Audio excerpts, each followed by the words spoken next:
Hi, good afternoon. Here is today's bite-sized top tip for sleep. So yesterday I suggested that you remove your mobile phone and your Fitbit from your bedside table and move them to the other side of the bedroom or into another room if that's possible. So hopefully some of you have started implementing that.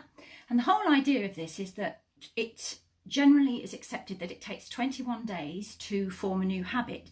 So if you can start doing this for the next 21 days and implementing the ideas as they're suggested, you may well find that you start sleeping. Like the lady who commented on my post yesterday and admitted that yes, I'd suggested that to her and she started sleeping.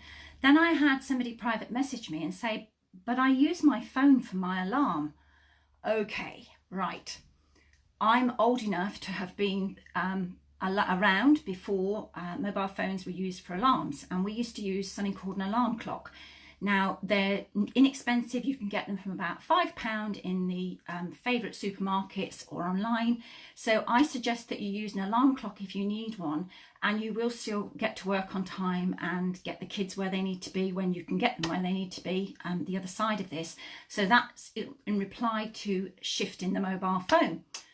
Okay, today's top tip, as bizarre as it sounds, is to up your water intake, because when you're properly hydrated, not only does your body function better, but you will start sleeping better.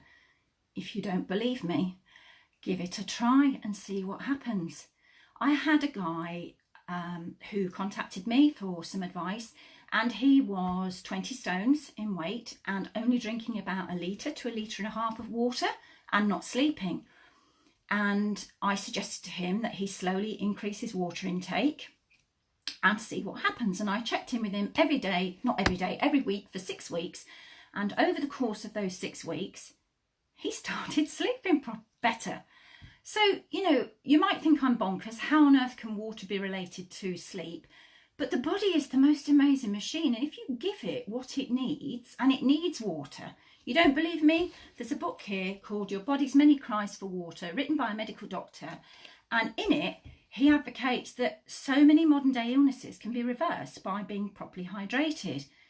And on that note, very quickly, because I won't take too much of your time at lunchtime, I had a client who not only did she ditch the phone, ditch the Fitbit, she increased her water intake as well.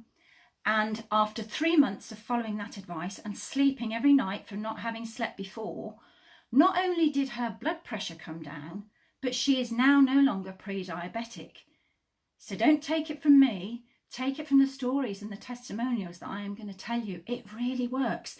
And the idea is that by compounding all these tips I'm going to give you, you get to the end of the time. If it's still not making any impression on your sleep, then we will do a free half-hour discovery call to see what it is that's peculiar to you that might be stopping you from sleeping. And I have lots more suggestions up my sleeve at that point.